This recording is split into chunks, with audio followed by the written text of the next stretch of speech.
सहेली।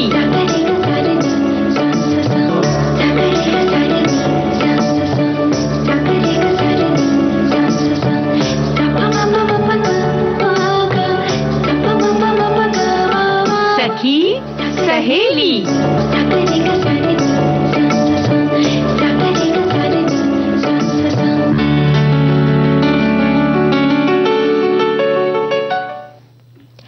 सखी सहेली कार्यक्रम सुनने वालों को नेहा आगरकर देसाई और सोनाली पाठक का नमस्कार। सोनाली जी, आपको भी मेरा नमस्कार। नमस्कार, बहुत सारे नमस्कार, प्यार दुलार, और हमारे श्रोताओं को भी सप्रेम नमस्कार। बिल्कुल। और कैसी हैं आप? मैं तो बहुत अच्छी हूँ और देख रही हूँ कि मुझे आज दिन में रात का अनुभव मिलने वाला है।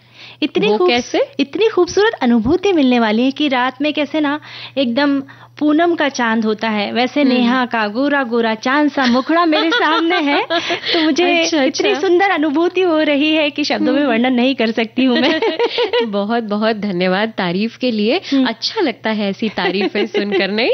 हाँ, तारीफ करते रहना चाहिए। और तारीफ जो है ना, वो हमारे मनोबल को बढ़ाती है। तो मनोबल को बढ़ाती है और साथ साथ हमारे दिमाग में डोपामाइन यानी कि खुशी का स्तर बढ़ाने वाला केमिकल उत्पन्न करती है। तो अब मैं कहूंगी आपने मेरा डोपामाइन बढ़ा दिया है, तो अब और अच्छे से हम कार्यक्रम की प्रस्तुति करेंगे। वो तो है। और हमारे सखियां, हमारे श्रोता इतने सुंदर सुंदर कमेंट्स लिखकर हमारी भी हौसला अफजाई करते हैं और इतने सुंदर विचार व्यक्त करते हैं। तो हम श्रोताओं की भी तारीफ करते हैं कि हमारे श्रोता जो है ना, लिखते हैं कि सखी सहेली ना होती तो जिंदगी कैसी होती, बिन फूल उपवन के जैसी होती, फीकी फीकी सी आधी अधूरी जीवन की हर खुशी होती, सखियों की जो संगति न होती। थैंक यू विविध भारती। मुझे लगता है अब आपका भी डोपामाइन बढ़ ही गया होगा। बिल्कुल बिल्कुल, और हमेशा बढ़ता है क्योंकि हमारे साथी, हमारे श्रोतागण इतने प्यारे कमेंट्स लिखते हैं और उनका साथ होना तो प्रोग्राम में चार चांद लग जाते हैं। बिल्कुल। तो क्यों ना हम अब आज के कार्यक्रम की रूपरेखा बता दें? जी हाँ, बिल्कुल। तो किन किन विषयों पर बात करने वाले हैं आज हम? सबसे पहले तो आज व्यंजनों की बात चलेगी। तो मटर के व्यंजन के बारे में हमारी बहुत सारी सखियां भी लिखकर भेज रही है, हम भी बताएंगे। और साथ ही आज हम दिनचर्या में लेखन का महत्व, यानी ऐसा हो रहा है ना कि नेहा कि हमारा लेखन पीछे छूटते जा रहा है, हम लिखना भूल रहे हैं, तो उसके कितने फायदे हैं। और हमारे बहुत सारे साथी भी इस विषय पर कमेंट्स लिख रहे हैं। जी, और इसी के साथ हम आज बात करेंगे सेना दिवस की, क्योंकि आज है सेना दिवस। तो आगे का जो बातचीत आगे की होगी हम इस विषय को लेकर करेंगे। साथ ही जरा याद करो कुर्बानी के अंतर्गत हम बात करेंगे स्वतंत्रता संग्राम सेनानी अनंत लक्ष्मण कान्हेरे की। जी, तो इस तरह के हमारे आज के विषय हैं। उम्मीद है आज का हमारा जो माहौल है वो बिल्कुल देशभक्ति पूर्ण होने वाला है, क्योंकि हम इन्हीं विषयों पर बात करने वाले हैं। क्या कहती हैं आप? अब क्या किया जाए? पहले गाना सुन लेते हैं। बिल्कुल।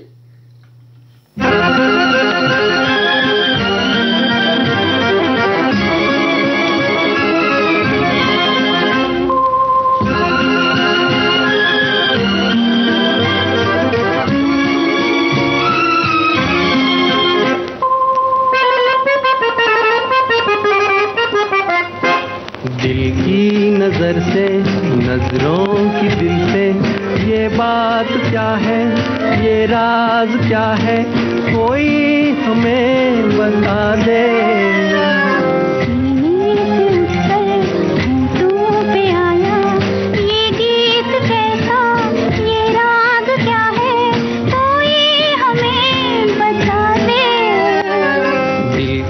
नजर से, नजरों की दिल से, ये बात क्या है, ये राज क्या है, कोई हमें बता दे। दिल की नजर से।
चांद है या कोई जादूगर है, या मद भरी ये तुम्हारी नजर का असर है। हम खो चले, चांद है या कोई जादूगर है, या मद भरी ये तुम्हारी नजर का असर है। सब कुछ हमारा अब है तुम्हारा, ये बात क्या है, ये राज क्या है, कोई हमें बता दे दिल की नजर से।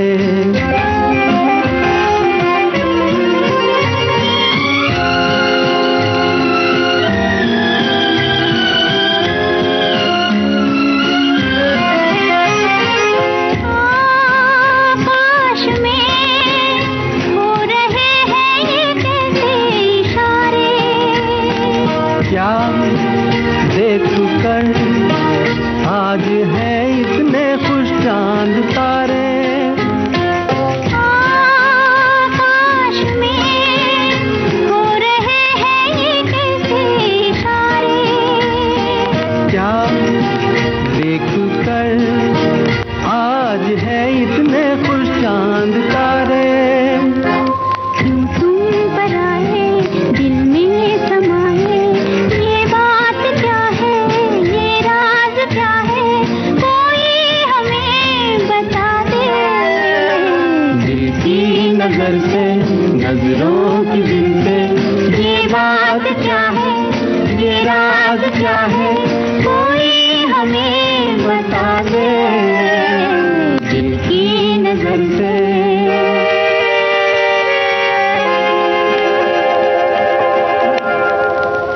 नेहा, हमारे बहुत सारे साथियों ने सेना दिवस के अवसर पर बहुत सारी शुभकामनाएं दी है। एक साथी लिखते हैं, सेना दिवस की सभी को शुभकामनाएं। हमारी सेना हमारी ताकत, सेना के जवान हमारी हिफाजत के लिए 24 घंटे 12 मास ठंड बारिश और धूप में चौकन्ना रहते हैं, इसलिए हम सुरक्षित हैं। उनकी जितनी भी तारीफ की जाए उतनी कम है। उनके साथ उनके परिवार की भी तारीफ करनी चाहिए। हम अपनी सेना के ऋणी हैं। बिल्कुल सही कह रहे हैं। और ऐसे एक ने लिखा है, सेना दिवस की सभी को शुभकामनाएं। हमारी सेना हमारी ताकत हमारी हिफाजत के लिए है। 24 घंटे 12 मास ठंड और धूप जो भी हो उसमें हमारी रक्षा करती है। इस तरह से लिख रहे हैं। और एक साथी ये भी लिखते हैं, सेना दिवस के अवसर पर पूरा देश थल सेना की वीरता, अदम्य साहस और शौर्य की कुर्बानी की दास्तां को बयां करता है। जगह जगह कार्यक्रम आयोजित किए जाते हैं। दिल्ली में सेना मुख्यालय के साथ साथ देश के कोने कोने में शक्ति प्रदर्शन के साथ साथ भारतीय सेना की मुख्य उपलब्धियों पर कार्यक्रमों का आयोजन किया जाता है। बिल्कुल। और अगर हम बात भारतीय सेना दिवस की करें तो प्रतिवर्ष 15 जनवरी को हम भारतीय सेना दिवस के रूप में मनाते हैं। भारतीय सेना की बहादुरी, निस्वार्थता और बलिदान का सम्मान करने के लिए प्रतिवर्ष इस दिन को मनाते हैं। जी, और यह दिन वर्ष 1949 से मनाना शुरू किया था, जब भारतीय सेना के पहले भारतीय कमांडर इन चीफ बने थे के.एम. करियप्पा। यह दिन राष्ट्रीय रक्षा, शांति स्थापना और एकता को बढ़ावा देने में सेना की महत्वपूर्ण भूमिका को दर्शाता है। साथ ही ये दिन राष्ट्रीय रक्षा, शांति स्थापना और एकता को बढ़ावा देने में भी महत्वपूर्ण भूमिका निभाता है। और इस दिन उत्कृष्ट प्रदर्शन के लिए सैनिकों और रेजिमेंटों को वीरता पुरस्कार और यूनिट प्रशस्ति पत्र जैसे पुरस्कार प्रदान किए जाते हैं। सेना दिवस परेड में उन्नत हथियारों और भारत की रक्षा क्षमताओं का प्रदर्शन किया जाता है। ये तो बात आपने बहुत सही कही नेहा, पर यह बात है कि 15 जनवरी 1949 को field marshal KM. Cariappa British general sir Francis butcher की जगह भारतीय सेना के पहले भारतीय कमांडर इन चीफ बने थे। इसलिए 15 जनवरी से भारतीय सेना दिवस हम मनाते हैं। भारतीय सेना दिवस सिर्फ उत्सव ही नहीं है, ये आत्मनिरीक्षण और यादों का दिन भी है। उन अनगिनत बहादुर सैनिकों को श्रद्धांजलि देने का दिन है जिन्होंने देश के लिए अपने प्राणों की आहुति दी। उन सभी जाबाज जवानों के अटूट समर्पण को याद करने का दिन है जो देश की सीमा पर पहरा देते हैं। क्या लगता है आपको कितना ये विशेष है दिन कि हम इस दिन को इस तरह से याद रख सकते हैं और आगे भी रखना ही चाहिए? जी, और साथ ही जैसे हमारे एक साथी ने भी लिखा कि उन सैनिकों के परिवारों के प्रति भी नतमस्तक होने का दिन है जिनकी पीढ़ियां सेना से जुड़कर देश सेवा कर देश की रक्षा की जिम्मेदारियां बड़े ही फख्र के साथ ले रही है। हम उन सभी जांबाज जवानों को उनके परिवारों के लिए नतमस्तक हो जाते हैं और सचमुच सर श्रद्धा से उनके प्रति झुक जाता है।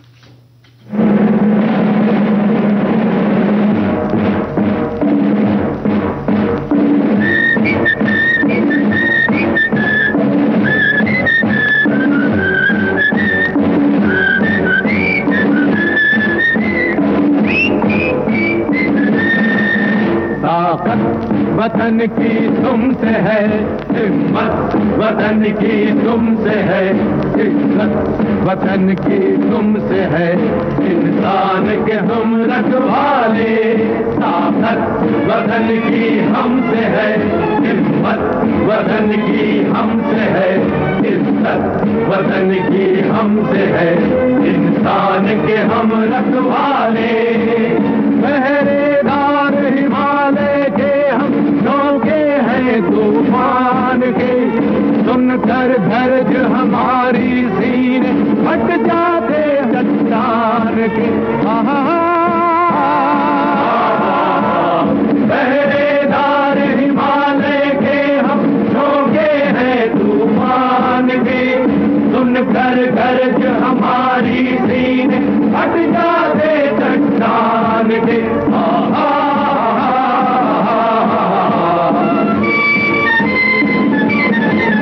ताकत वतन की हमसे है, हिम्मत वतन की हमसे है, इज्जत वतन की हमसे है, इंसान के हम रखवाले।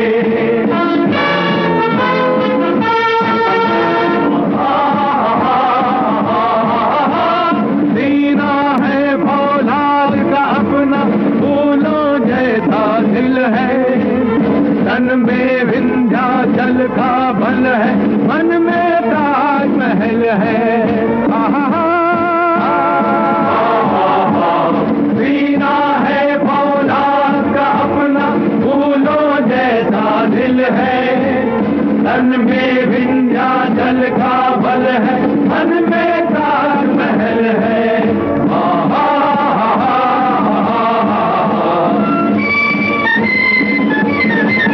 ताकत वतन की हमसे है, हिम्मत वतन की हमसे है, इज्जत वतन की हमसे है, इंसान के हम रखवाले।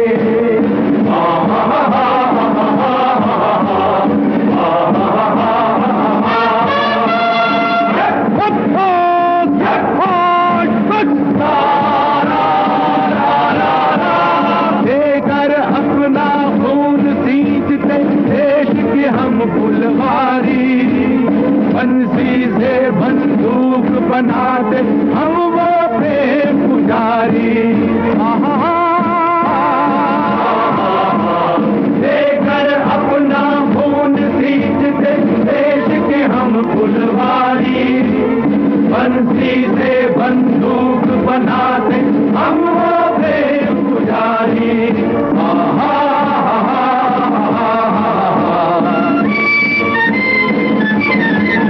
ताकत वतन की हमसे है, हिम्मत वतन की हमसे है, इज्जत वतन की हमसे है, इंसान के हम रखवाले।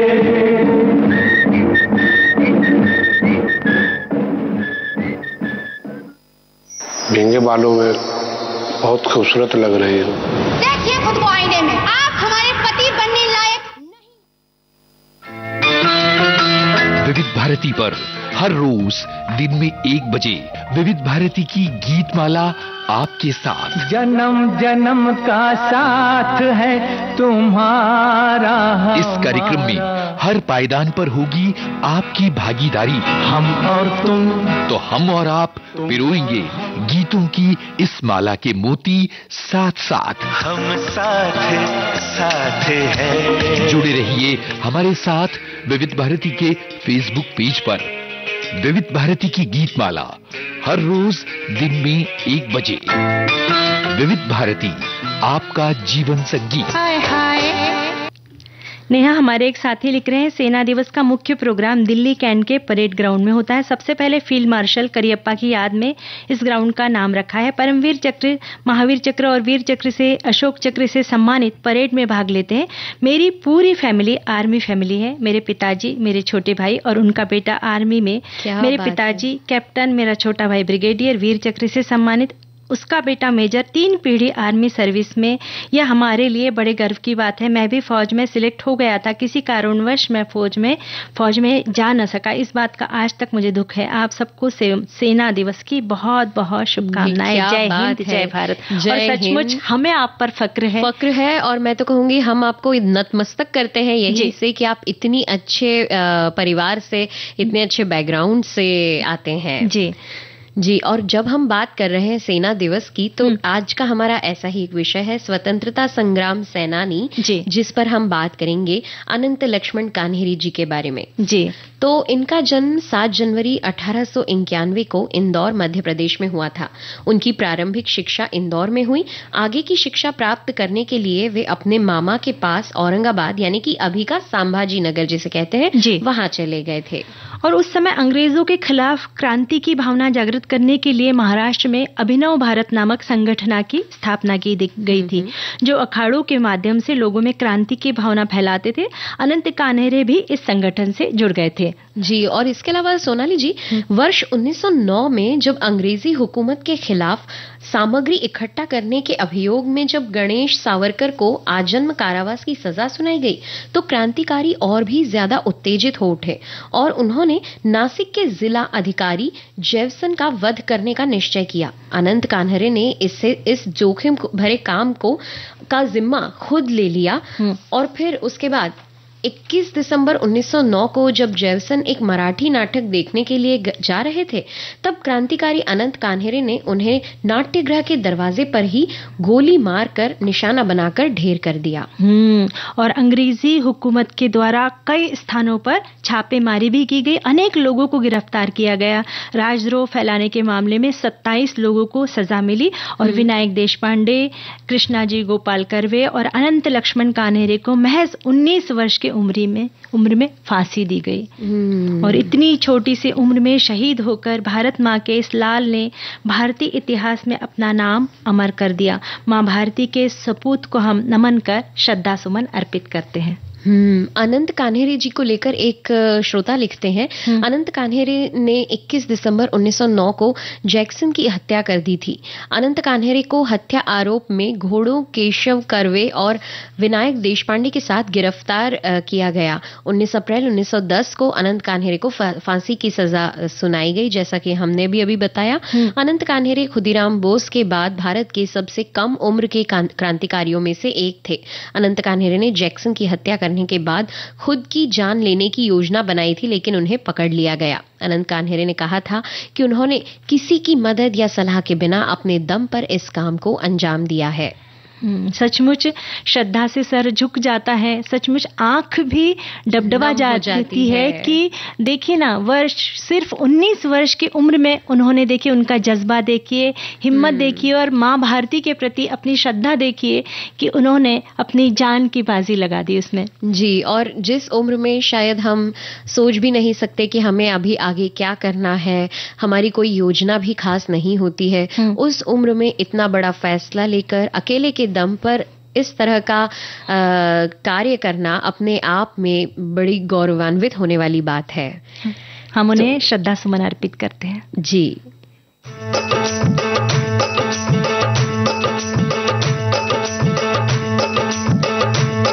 मेरा रंग दे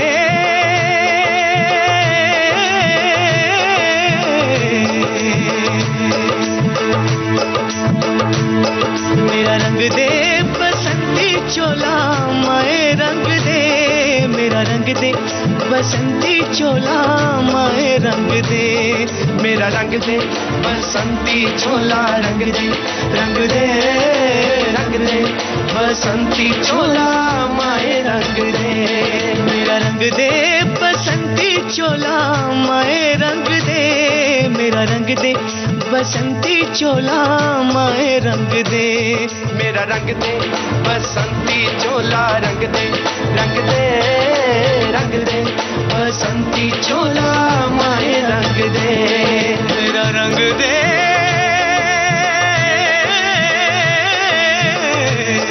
मेरा रंग दे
हंस के जान लुटाने आजाद सवेरा लाने मर के कैसे जीते हैं इस दुनिया को बदलाने तेरे लाल चले हैं माए अब तेरी लाज बचाने मर के कैसे जीते हैं इस दुनिया को बदलाने तेरे लाल चले हैं माए अब तेरी लाज बचाने आजादी का शोला बन के खून रगों में डोला मेरा रंग दे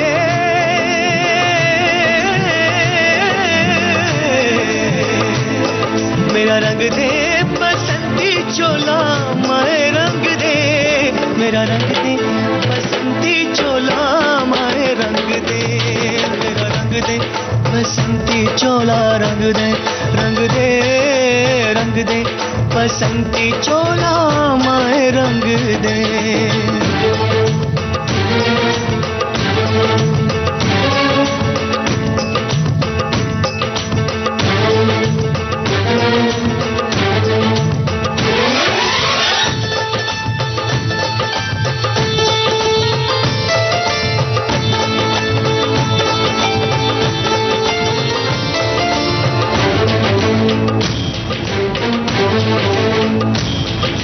आज का बड़ा सुहाना मौसम भी बड़ा सुनहरा हम सर पे बांध के आए बलिदानों का ये सहरा बेताब हमारे दिल में एक मस्ती सी छाई है देश अलविदा तुझको कहने की घड़ी आई है बहकेंगे तेरी फिजा में हम बन के हवा का झोंका किस्मत वालों को मिलता वैसे मरने का मौका निकली है बारात सजा है इंकलाब का डोला मेरा रंग दे मेरा रंग दे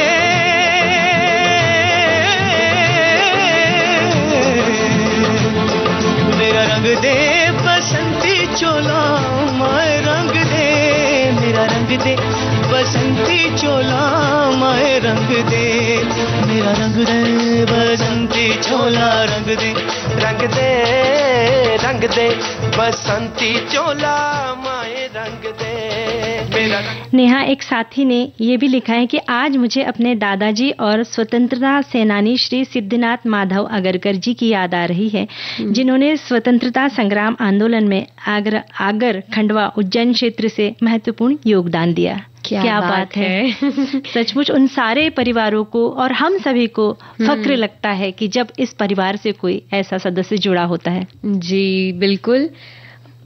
तो क्यों ना अब हम ये संदेश सुन लें। विविध भारती पर धूम मचा रहा है हेलो फरमाइश। मुद्दत से दूर थे तुम हम, एक जमाने के बाद मिलना अच्छा लगा।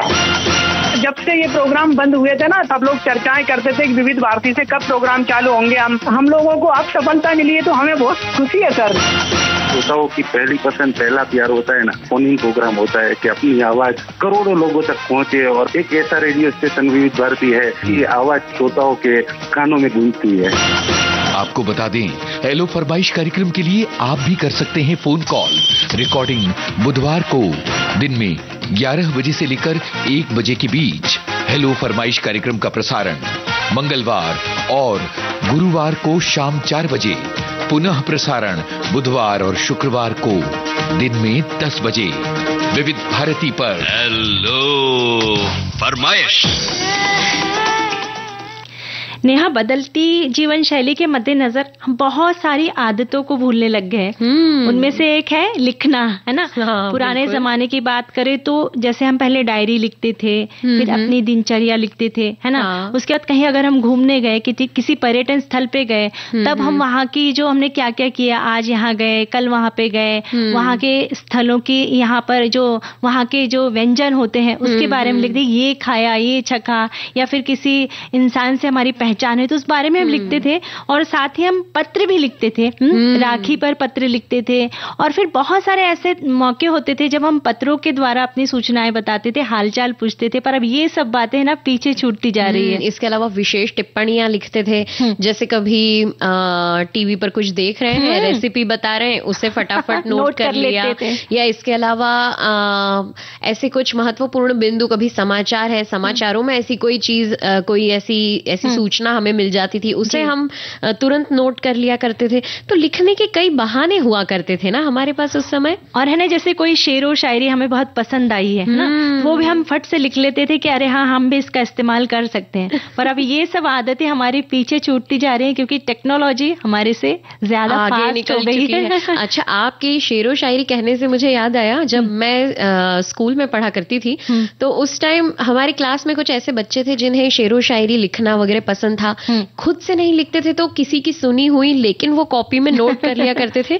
यहाँ तक कि मेरी एक सहेली तो सीरियल के गाने भी लिख लिया करती थी, उसे बड़ा शौक था। तो कितनी सारी चीजें थी लिखने के लिए, ताकि वो याद रहे, भूल ना जाए, तो लिख लिया करते थे। पर लिखने के बहुत सारे फायदे हैं। लेखन की आदत हमारी सोच को स्पष्ट करता है। हमारे विचार और भावनाएं हमारे दिमाग में चलने वाली अस्पष्ट घटनाएं होती हैं, जिसे हम कागज पर उतारकर उन सभी भावनाओं को एक नया रूप देते हैं। बिल्कुल सही कहा आपने। और इसी तरह लेखनी के कार्य के बारे में हम और भी बात करेंगे, मगर एक छोटा सा अंतराल लेते हैं।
विविध भारती से आप सुन रहे हैं कार्यक्रम सखी सहेली, और एक बार फिर समय अंतराल के बाद आपका बहुत बहुत स्वागत है सोनाली जी और नेहा। चलिए, तो एक हमारे साथी लिख रहे हैं कि दिनचर्या में लेखन का महत्व यह है कि इससे आप अपने दैनिक जीवन के कामों को संगठित रख सकते हैं और समय का प्रबंधन कर सकते हैं। दिनचर्या में लेखन से आप अपने कार्यों को ट्रैक कर सकते हैं और अपने विकास में भी मदद मिलती है। दिनचर्या में लेखन के लिए आप ये तरीके अपना सकते हैं। घर और काम पर रोजाना किए जाने वाले कामों को लिखें। जो कुछ भी आप करते हैं, जो कुछ भी आपको क्या करना चाहिए उसे लिख ले। डायरी में अपने दिन के कामों, यात्राओं और नई गतिविधियों का जिक्र करें। बड़ी अच्छी बात लिखी है। जिस तरह से हमारे साथी लिख रहे हैं, इन्हें भी लगता है लिख कर ही बोलने की आदत है। बड़ा अच्छा लिख रहे हैं, क्योंकि नहीं, पर लिखना और कागज पर लिखना इसमें जमीन आसमान का फर्क है। ये भी लिखना जरूरी है, पर जो है ना, जब हम कागज और कलम के माध्यम से लिखते हैं तब हमारे जो मस्तिष्क है वो ज्यादा रचनात्मक कार्य करने की क्षमता रखता है और साथ ही उसका ना बहुत ज्यादा ना विकास होता है। बचपन में याद होगा ना कि जब हम लिख कर कोई चीज, जो कोई प्रश्न उत्तर जो है लिख कर हम ये करते थे, तो वो हमें बहुत दिनों तक याद रहता था। हम भूलते नहीं थे और परीक्षा में भी नहीं भूल पाते थे। तो लिखने की आदत जो है बहुत अच्छी है ना? जी। और गाना सुनने की आदत वो भी बड़ी अच्छी है। तो सुन।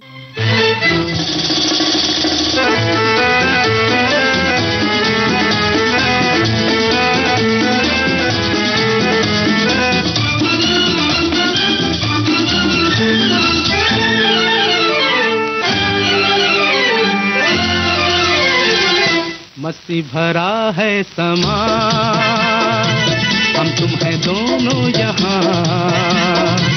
आंखों में आ जा, दिल में समा जा, झूमे ज़मीं आसमां।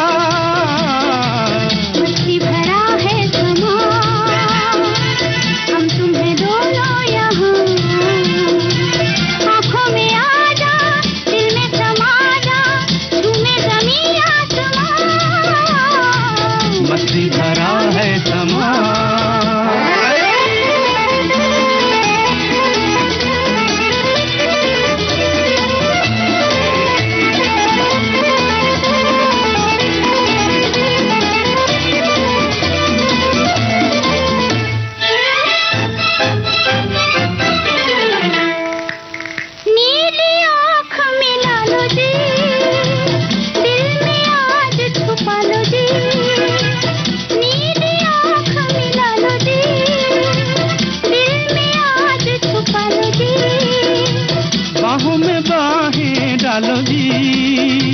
गिर न जाए संभालो जी, भीगी हवाओं में, ऐसी फिजाओं में, होश मुझे है कहाँ। मस्ती भरा है समा, हम तुम है दोनों यहाँ। आँखों में आ जा, दिल में समा जा, झूमे ज़मीं आसमां। मस्ती भरा है समा।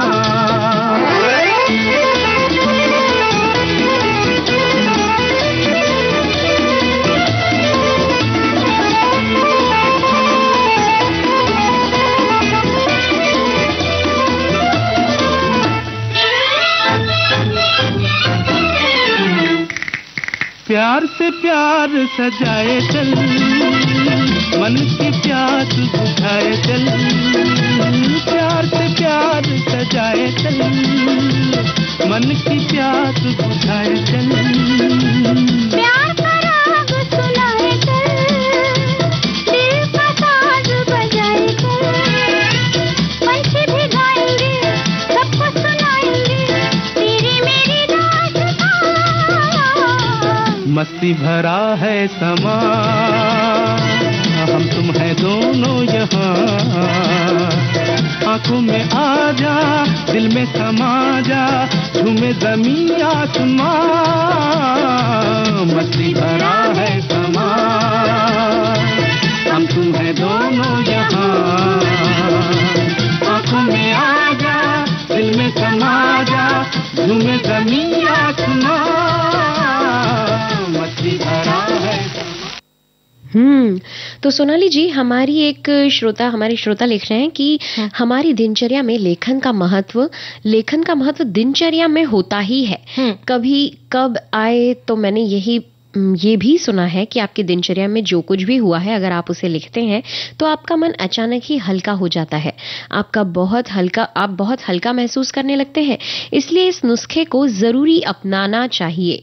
एक डायरी बना लें रोज की दिनचर्या की, और उसे दाने में जो कुछ भी आपके साथ दैनिक दिनचर्या में हुआ है वो आपने जो सीखा है उसे रात को सोते समय एक बार जरूर लिखें। बहुत सही बात इन्होंने लिखी है।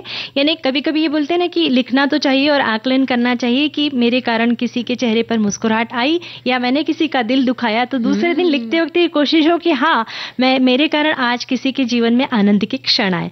और लेखन की बात होती है, हमारे एक साथी लिखते हैं, तो दीदी तो मैट्रिक की परीक्षा दिए हुए पूरे 25 साल हो गए और लिखना भी बंद सा हो गया था, लेकिन 2002 में ही विविध भारती परिवार के यहाँ हर पल हर समय वाला ट्यूशन पकड़ लिया है और नतीजा आप सभी लोगों के सामने। इस परिवार में एक से बढ़कर एक लिखने वाले श्रोता बंधु और दीदी लोग हैं जिनसे हर रोज कुछ न कुछ सीखने का मौका मिल जाता है। क्या बात है। और हमारे एक साथी ने तो कुछ पंक्तियों में शब्दों को पिरोया है। इन्होंने लिखा है, दिनचर्या के हर पल में लेखन का हो सदा बसेरा, ये न केवल यादें सहेजे बल्कि दिखाए जीवन का सवेरा। हर सोच को शब्द में गूंथो, हर क्षण को विशेष बनाओ, लेखन को जीवन का साथी बनाकर अपने सपनों को आकार दिलाओ। कलम उठाओ, विचार लिखो, हर अनुभूति को जीवन दो, दिनचर्या में लेखन अपनाओ और जीवन को प्रेरणा से भरो। क्या बात है, क्या बात है। हमारे एक साथी लिखते हैं, दिनचर्या में लेखन का महत्व। लेखन एक कला है अपने विचारों के शाब्दिक भावाभिव्यक्ति का, लेकिन यह लेखन कौशल हर एक में हो यह भी आवश्यक नहीं, किंतु जिनमें है उनकी दिनचर्या में लेखन जारी ही रहा करता है। फिर वे लोग लेखक कहे जाते हैं, चाहे उनकी रचनाएं प्रकाशित हो या नहीं, किंतु वे अपने मनोरंजन के लिए अपने दैनिक लेखन कार्य की तिलांजलि नहीं दे सकते, क्योंकि वे लोग अच्छे विचारक हुआ करते हैं।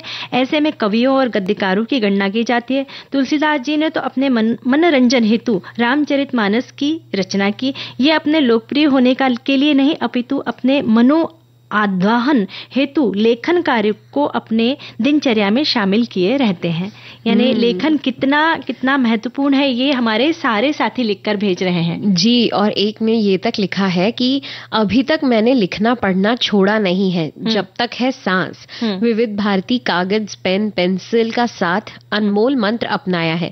अच्छी बातें पढ़ के उनको हार्ड कॉपी में लिखना एक मौज का विषय है, इसलिए विविध भारती जिंदाबाद। क्या बात।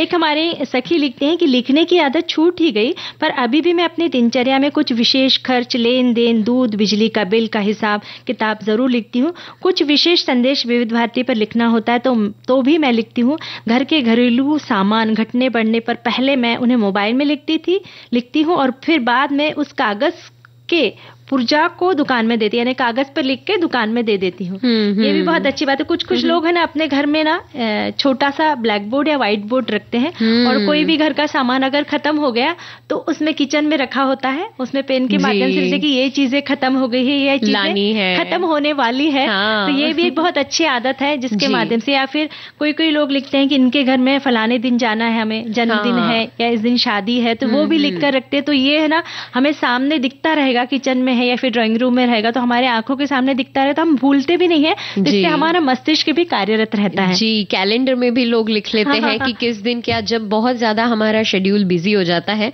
तो अक्सर ऐसा करना पड़ता है कि हम कैलेंडर में भी किस तारीख को क्या होने वाला है वो लिख लें।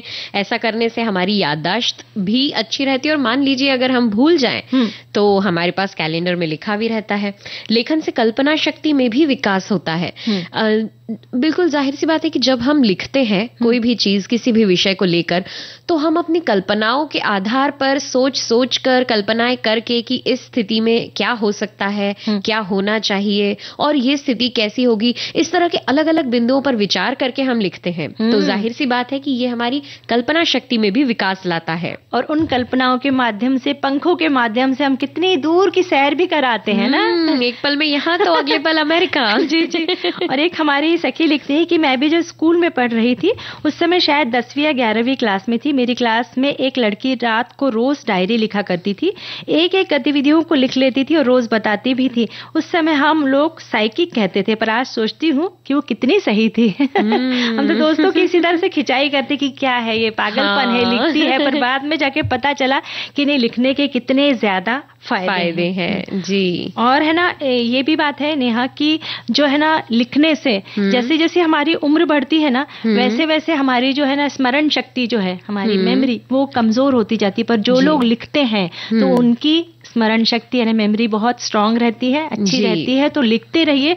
और जैसे न्यूज़पेपर में आते हैं ना सुडोकू, इस तरह से जो पजल्स आते हैं, कुछ लिखने वाले गेम्स आते हैं, पहेलियां बुझाना होता है, क्रॉसवर्ड्स होते हैं, क्रॉसवर्ड्स आते हैं। जी तो जी, वो बिल्कुल हमें कोशिश करना चाहिए कि हमें इन सब कामों में खुद को उलझाए रखे, तो हमारी जो है ना मस्तिष्क बहुत अच्छा रहता है और कार्यरत रहता है। जी, तो क्यों ना अब एक गीत सुन लिया जाए जो हमारे मस्तिष्क को थोड़ा आराम दे, ताजा तमाम कर दे। जी।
तो सोनाली जी, हम लेखन की बातें कर रहे थे। हमारी एक सखी, हमारे एक श्रोता हैं जो लिखती हैं, सभी सखी सहेलियों को मेरा सादर नमन। पूर्व में जब मेरे पास एंड्रॉयड मोबाइल नहीं था तब मैं रेडियो सुनते हुए अपने पास एक कॉपी और पेन रखा करती थी और मुख्य मुख्य काम की बातों को अपनी कॉपी में नोट कर लिया करती थी जो मेरे बड़े काम की होती थी।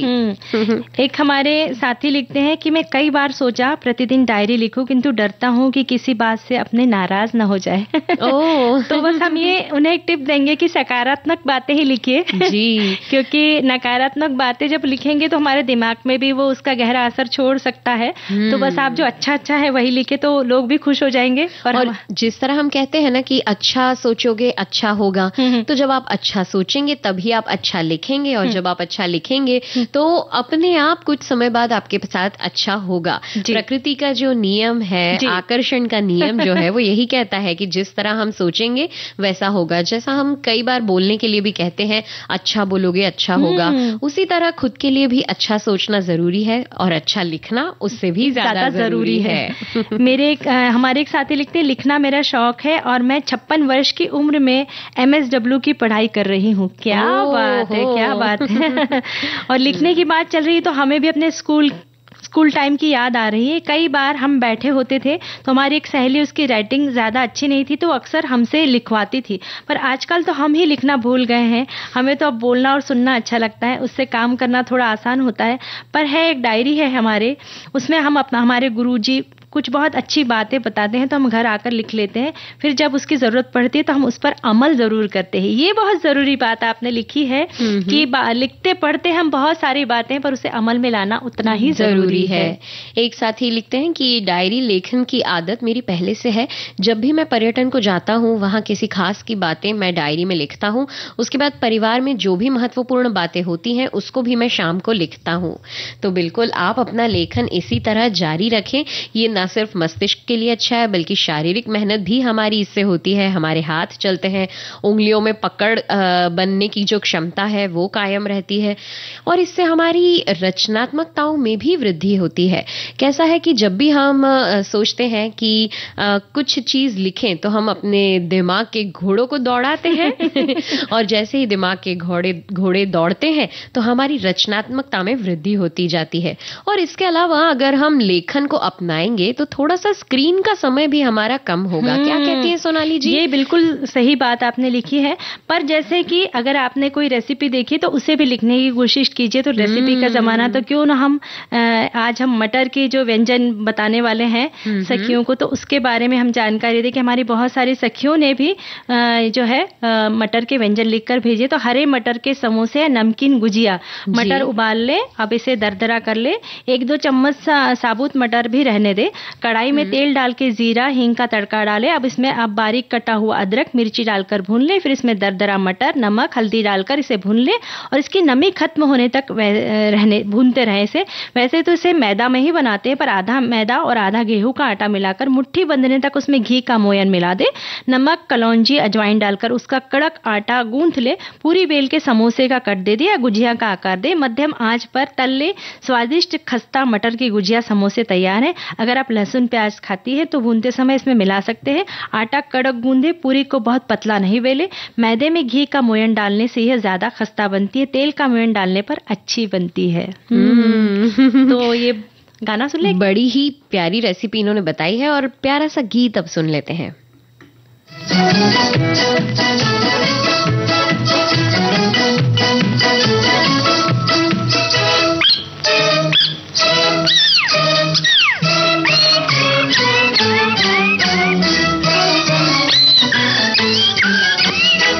जहाँ मैं जाती हूँ वहीं चले आते हो, चोरी चोरी मेरे दिल में समाते हो। ये तो बताओ कि तुम मेरे कौन हो। जहाँ मैं जाती हूँ वहीं चले आते हो, चोरी चोरी मेरे दिल में समाते हो।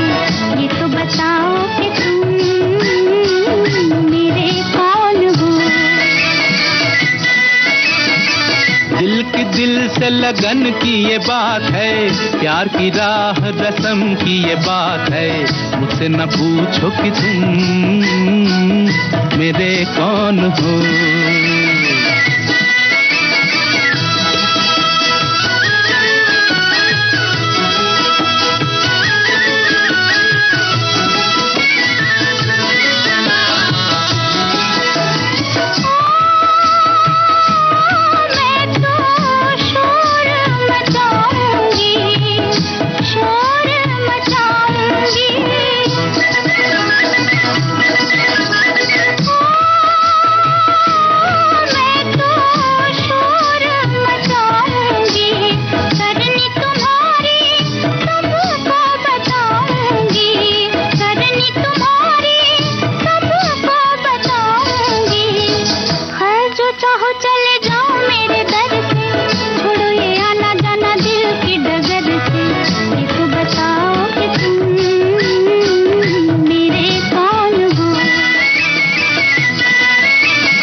बड़े ज्ञानी ध्यानी को बुलाओ, अभी अभी यहाँ फैसला कराओ। मुझसे न पूछो कि तुम मेरे कौन हो।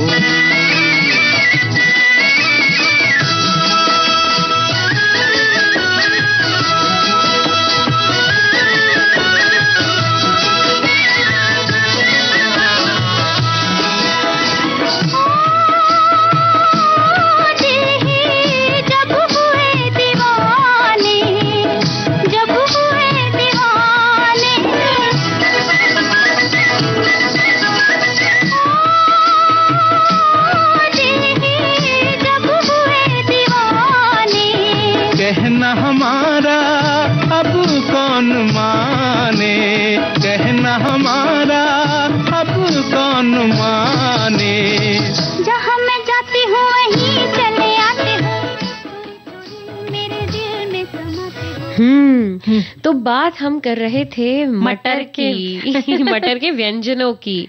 हमारी एक साथी ने लिखा है कि हरे मटर की टिकिया, हरे मटर को नमक, अदरक, हींग और लहसुन डालकर उबाल लें। ये बहुत जल्दी पक जाते हैं। पानी से निथार कर दरदरा पीस लें और आप इसमें अपनी स्वाद के अनुसार कुछ मसाले, भुना जीरा और पाउडर, मिर्च और धनिया की पत्ती, थोड़े बारीक कटे प्याज, फिर बाइंडिंग के लिए भुना बेसन, अरारोट या कॉर्नफ्लोर मिलाकर इसकी टिकिया बना लें। इसे नॉन स्टिक तवे पर शेलो फ्राई कर सकते हैं। मटर की टिकिया तैयार। और अब हरे मटर की पूरन पोड़ी खाना है आपको? अरे ये तो मैं पहली बार सुन रही हूँ। एक कटोरी मटर के दाने, सवा कटोरी शक्कर, इलायची पाउडर, घी आवश्यकता अनुसार और मैदा और चुटकी भर नमक। मटर को अच्छे से धोकर मिक्सी में बारीक क्रश कर ले। एक कढ़ाई में घी डालकर मटर का पेस्ट डालें, साथ में शक्कर भी डाल ले। पूरन बनने तक अच्छे से सीख ले और जब पलटा या कलची से पूरन खड़ा करने से वो ना गिरे, यानी एकदम से वो कढ़ाई से छोड़ने लगे मिश्रण, तब तक पूरन को अच्छी तरह सेकते रहे। अब इसमें इलायची पाउडर डाल दे। मैदे के आटे की लोई बनाकर आलू के पराठे जैसा पूरन भर ले, बेल ले, तवे पर सुनहरा होने तक घी में सेक ले। गर्मा गर्म सभी को खिलाए और खाए। क्या बात है। लेकिन इसमें एक बात नोट करने वाली है कि इसके लिए बिल्कुल जो मीठे वाले छोटे ताजी मटर आती है उसी का इस्तेमाल करें, जो खुद भी मीठी होती है। और क्यों ना अब एक गीत सुन लेते हैं गीत। करार करके हमें यूं न जाइए, आपको हमारी कसम लौट आई। बेकरार करके हमें यूं न जाइए, आपको हमारी कसम लौट आई।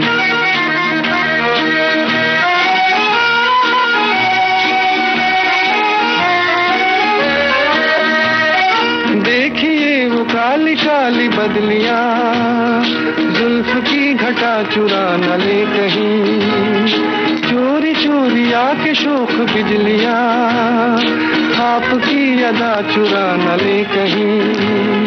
यूं कदम अकेले ना आगे बढ़ाइए, आपको हमारी कसम लौट आई। बेकरार करके हमें यूं न जाइए, आपको हमारी कसम लौट आइए।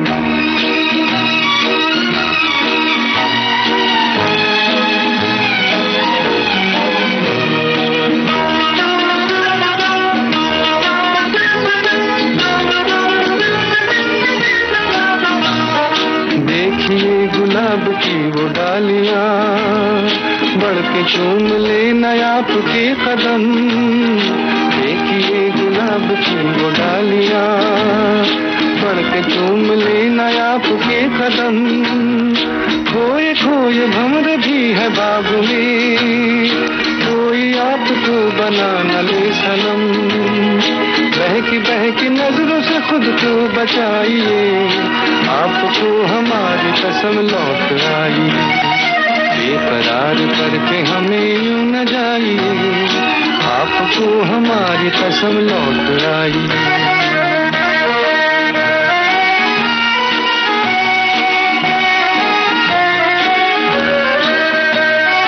जिंदगी के रास्ते अजीब हैं, इनमें इस तरह चला न कीजिए।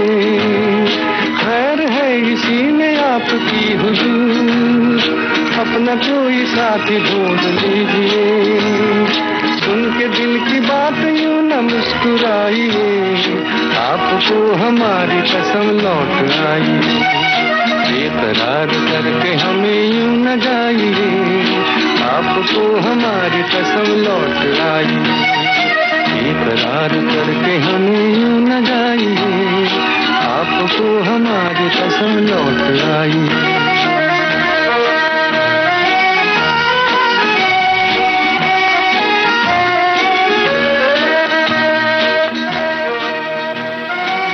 समय कह रहा है कि अब हमें इजाजत ले लेना चाहिए, तो आप सभी को सोनाली पाठक और नेहा आगरकर देसाई का नमस्कार।